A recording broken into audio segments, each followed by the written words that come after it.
ओंजळीत भीमाच्या चंद्र सूर्य मावले।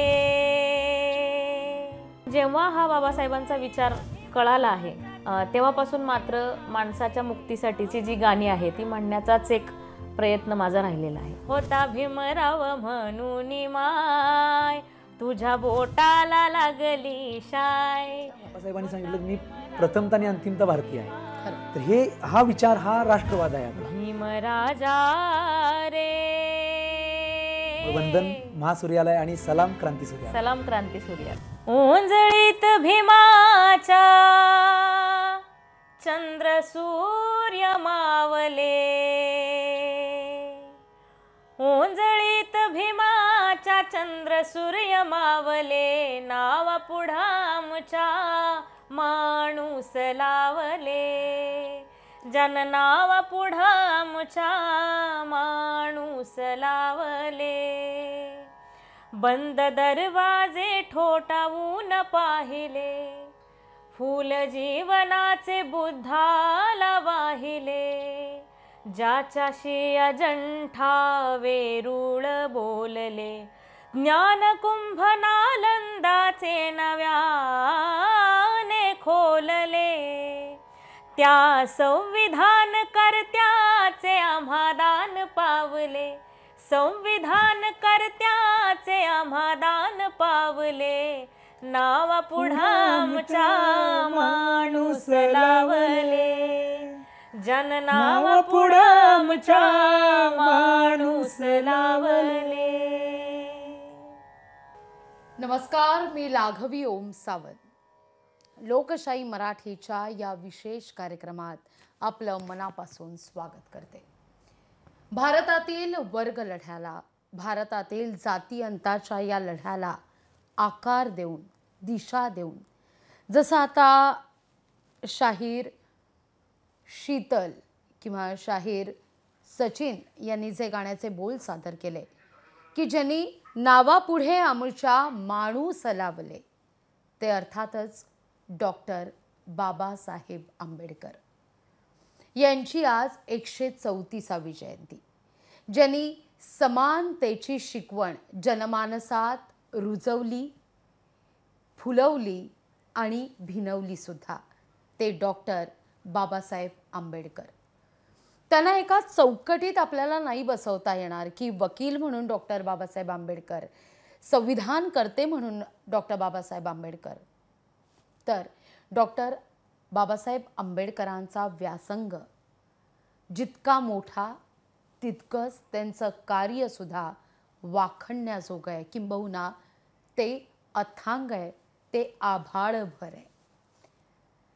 अशा या डॉक्टर बाबासाहेब आंबेडकरांचे विचार आपल्या शाहिरीच्या माध्यमातून जे रुजवतात, फुलवतात, युवा पिढीपर्यंत पोहोचवतात, ते शाहीर शीतल साठे आणि शाहीर सचिन माळी आज आपल्या स्टुडिओत उपस्थित आहेत। मी तुमचा दोघांचं सुद्धा मनापासून स्वागत करते। धन्यवाद। धन्यवाद। आणि सगळ्या प्रेक्षकांना, रसिकांना जय भीम। जय अगदी तुम्ही जसं जे गाणं जी आता शाहिरी सादर झाली, ते बोल हे खूप जिवंत आहेत, म्हणजे जिवंत म्हणण्यापेक्षा ही परिस्थिती आहे। आणि जेव्हा तू गात होतीस तेव्हा शहारा येत होता अंगावर।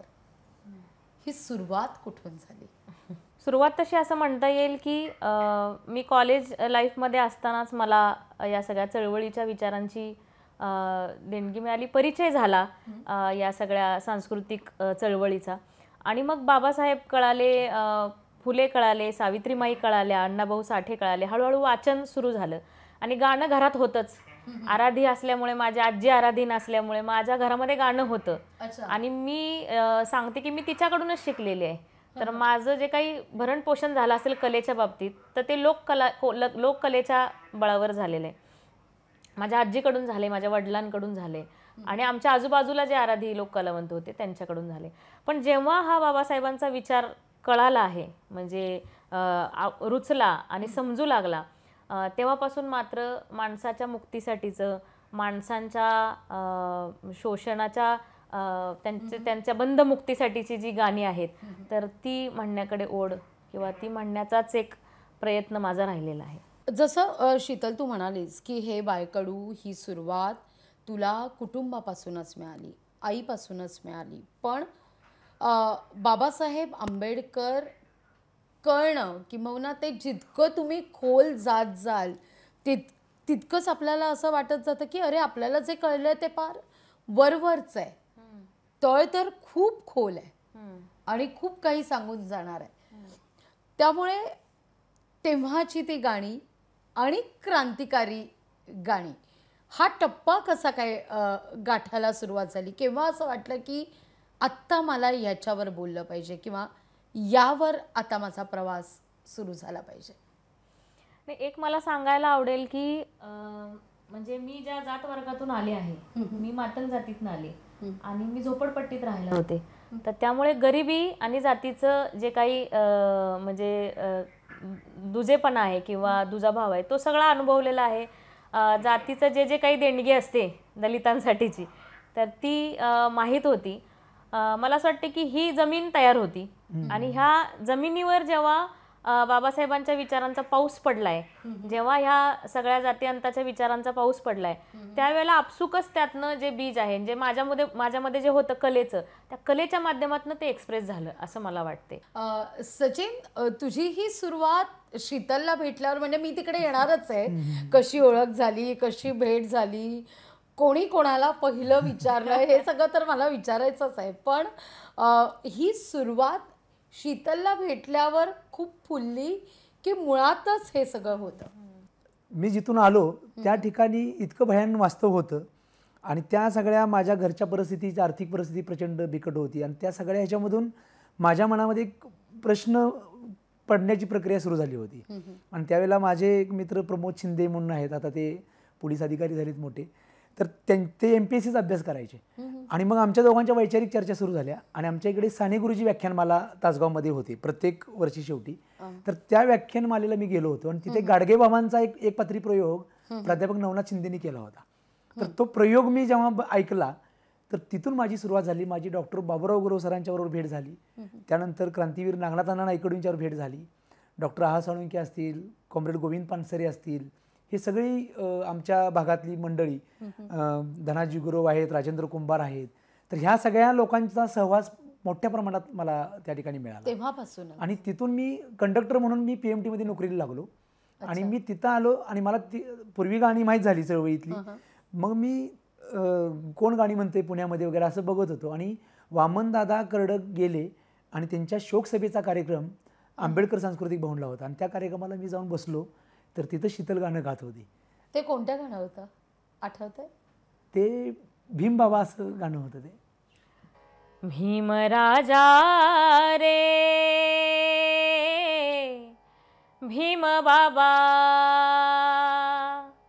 माझा भीम मले भेटतो बाई, मले सांगतो काही, मले सांगतो काही, मले सांगतो काही, मले सांगतो काही. शेता शेताच्या पातीला उभा, राबत्या हाताच्या साथीला उभा, भूक जगणाऱ्या रातीला उभा गा, मुक्या वासराच्या स्वात बाई ग, भीम पाहते बाई, भीम पाहते बाई, असं ते गाणं होतं. आणि मग मी जाऊन तिला मी इमोशनल झालो आणि मग मी जाऊन तिला विंगेमध्ये भेटलो. ती पहिली भेट झाली आणि मग आमचा सहवास सुरू झाला एकत्रित. जेव्हा दोन सूत्र एकत्र येतात आणि इतकं उत्तम काव्य घडतं असं महाराष्ट्र तुम्हाला ऐकतो, महाराष्ट्रात तुम्ही कार्यक्रम सादर करता, त्यावेळी तितक्याच स्फूर्तीनं, ऊर्जेनं ते डॉक्टर बाबासाहेब आंबेडकरांचे विचार अगदी लहान घ्या, मी तर युवा पिढी पण नाही म्हणत आहे, पण ज्यांना कळतही नाही अशी माणसं, अगदी छोटी छोटी मुलं तुमच्या कार्यक्रमाला येऊन बसतात. इतकी सहज सोप्या शब्दात ते सांगणं हे काही सोपं नाही. मी सांगू का, म्हणजे मला जसं हा फुले शाहू आंबेडकरांचा विचार समजू लागला आणि तिथली सगळी मंडळी नामदेव ढसाळांची चर्चा खूप करायची. अच्छा. तासगावची सगळे तिथे एक बाबुराव गुरव सरांच्या गच्चीवर स्टडी सर्कल भरायचं आणि मग तिथं राजेंद्र आदाटे असेल, संग्राम सावंत असेल, हे आमचे मित्र जवळचे, तर ते नामदेव ढसाळांच्या कवितेबद्दल बोलायचे. मला काहीच कळायचं नाही हा कोण माणूस आहे, हे मोठे मोठे शब्द वापरायचे, तर मी ते ऐकायचं. मग मी म्हटलं की मला नामदेव ढसाळचं पुस्तक द्या. तर त्यावेळेला मला गोलपिठा वाचायला मिळाला आणि मी गोलपिठा एका झटक्यात वाचला आणि जवळपास अर्ध्यापेक्षा जास्त कविता संग्रह मला तो तोंडपाठ झाला. आणि नंतर मला असं लक्षात आलं की ह्या कविता ज्या आहेत तर माझी आई जी बोलते आहे तेच नामदेव ढसाळांनी लिहिलेलं आहे. आणि आमच्या 2 खोल्या होत्या, एक इकडे खोली होती आणि इकडे खोली. मी पलीकडल्या खोलीत असायचो, माझी आई इकडे असायची. आणि मग घरी वडिलांशी काय चर्चा, त्यांच्या मैत्रिणी आल्या ती चर्चा. तर आईच्या तोंडातले वाक्यप्रचार, आईच्या तोंडातल्या म्हणी, आईनं केलेले वाक्यात उपयोग शब्दांचे, हे इतकं अफाट आहे. म्हणजे माझ्या आईचं एक मोठं म्हणजे महाकाव्य आहे. अरे, तर मी अक्षरशः माझं वयांच्या पाठीमागं मी आईनं बोललेले वाक्य ते लिहून काढायचो. तर माझं ट्रेनिंग तसं झालेलं आहे लिहिण्याचं. तर हे सगळं श्रेय माझ्या आईला जाते की तो जो शाब्दिक जो आहे, आज पण माझ्या मामांना जर कोणी भेटलं तर मामा माझा बोलत राहिला तर एखादा मोठा साहित्यिक सुद्धा तिथं ढेर होऊन जाईल, ऐकत राहील. म्हणजे इतका भाषेचं सौंदर्य त्यांच्याकडे आहे. ही कष्ट करणारी माणसं जी आहेत तिथून आलेलं आहे. वैचारिक मंथन जर व्हायचं असेल, त्याला गाण्यांची, शाहिरीची जर जोड द्यायची असेल तर वाचन सुद्धा तितकंच दाणकट असणं गरजेचं आहे. कारण वाचनानंच आपल्याला डॉक्टर बाबासाहेब आंबेडकर कळले, महात्मा फुले कळले, राजश्री शाहू महाराज आपल्याला कळले, छत्रपती शिवाजी महाराज आपल्याला कळले. तर ही कसं काय तुम्ही जुळून आणता? कारण काय वाचता, काय वाचणं पिढीनं गरजेचं आहे असं तुम्हाला वाटतं? मी माझ्या स्वानुभवातनं सांगते. म्हणजे उगाच असं काहीतरी उपदेश द्यायला नको, पण म्हणजे माझी जडणघडण मला सांगते. मी जेव्हा फकीरा, म्हणजे पहिलं पुस्तक मी स्तानिस्लावस्कीचं वाचलं होतं आणि दुसरं पुस्तक वाचलं फकीरा. तर फकीरा ही कादंबरी आहे ना, जशी मी घेतली ना हातात, अण्णाभाऊ साठेंची फकीरा कादंबरी, तर जशी मी घेतली ना तर ती मी ठेवलीच नाही खाली. म्हणजे ती मी सलग वाचलेली आहे. म्हणजे जशी घेतली तशी संपवली अशी. तर ह्याच्यासाठी पण आपल्या तुमच्या स्वतःमध्ये पण एक जो अग्नी लागतो ना, किंवा ती गरज पाहिजे. म्हणजे तुम्हाला त्या पुस्तकाशी अटॅच होण्यासाठी किंवा त्या शब्दांशी तुम्ही एकरूप होण्यासाठी तुमच्या मनात पण ती आग पाहिजे की हे मला वाचायचं आहे किंवा हे मला समजून घ्यायचं, ती भूक पाहिजे.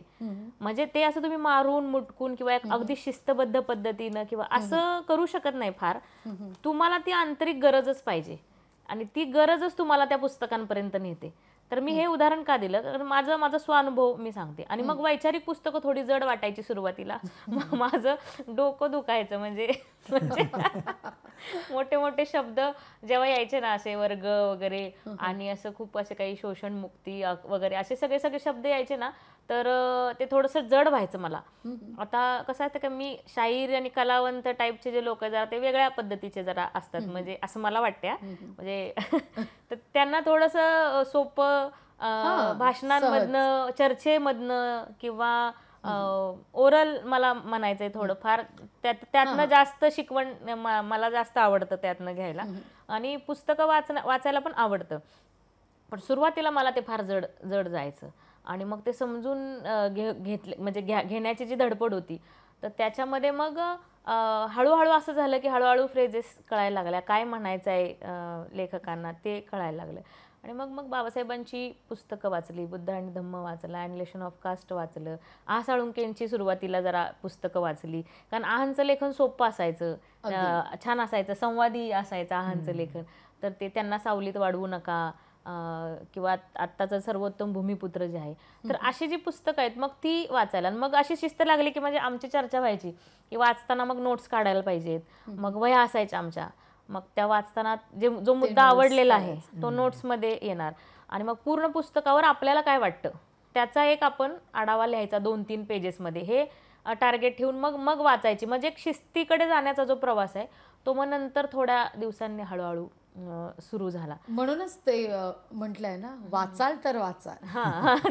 नाही, वाचाल तर लिहाल असं झालं. नाही, पण जी पिढी मोबाईल घेऊन जन्माला आलेली आहे तिचं खूप अवघड काम झालेलं आहे. म्हणजे ती ग्रंथांच्या पासून ती दुरावली गेलेली आहे. तिच्या हातात मोबाईल आहे आणि मोबाईल तो स्क्रोल करत बसण्यात किती वेळ गेलाय त्यांना कळत नाही. आणि त्यामुळं आता अडचण ती आहे की म्हणजे जसं वामनदादा कर्डक, लक्ष्मण केदारे, श्रवण यशवंते, कुंदन कांबळे, विठ्ठल उमप ही मंडळी जी आधीची होती त्यांनी जे लिहिलेलं आहे, प्रतापसिंग बोदडे, तर तसं आत्ताची पिढी लिहू शकत नाही.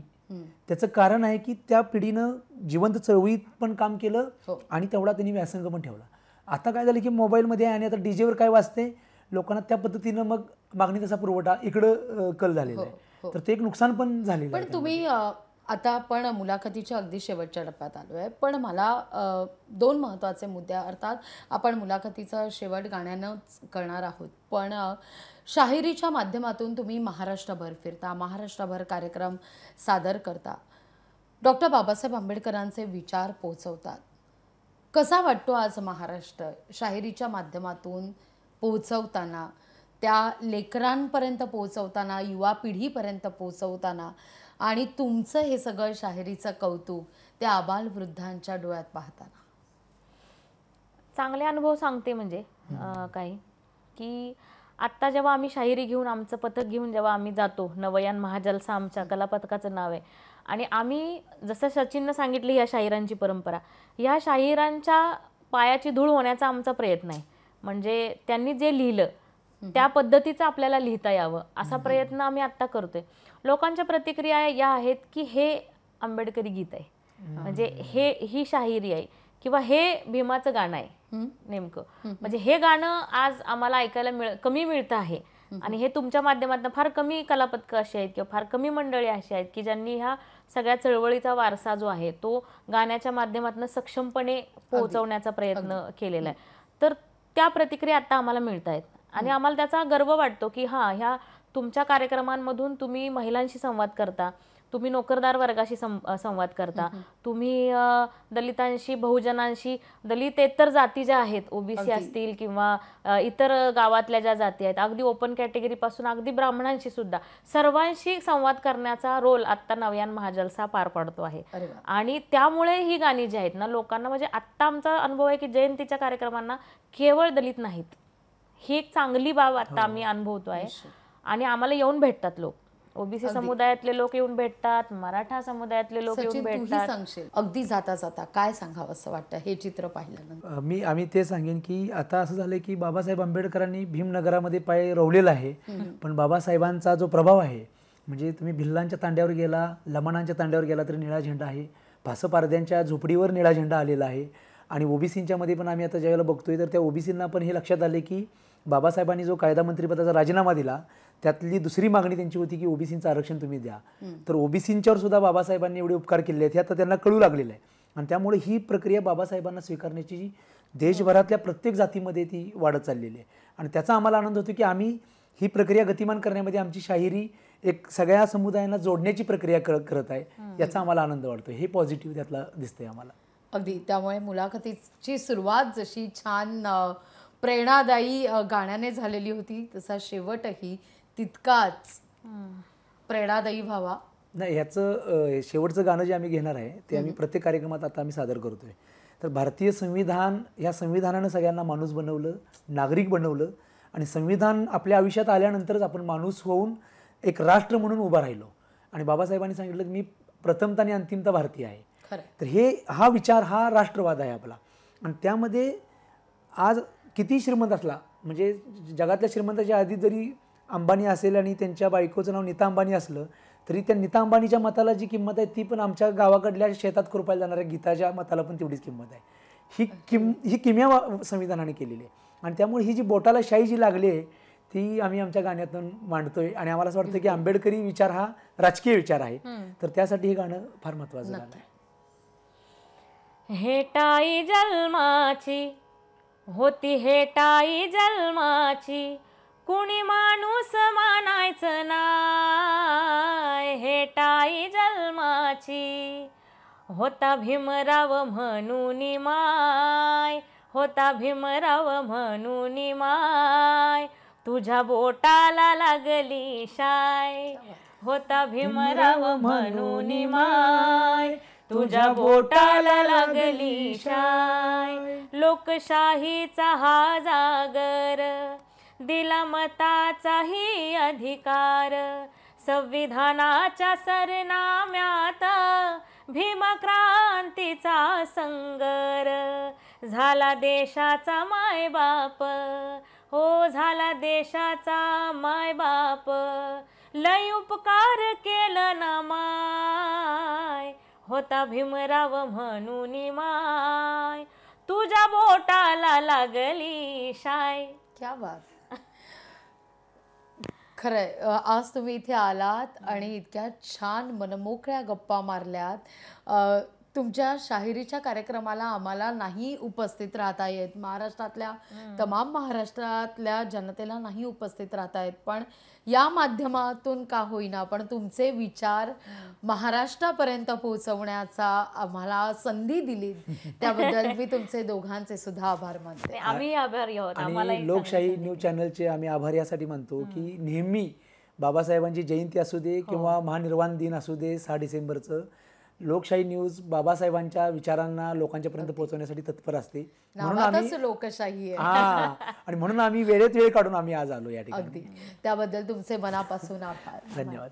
याच नोटवर आता इथंच थांबतीये, पण अपडेट होण्याकरता पाहत रहा लोकशाही मराठी.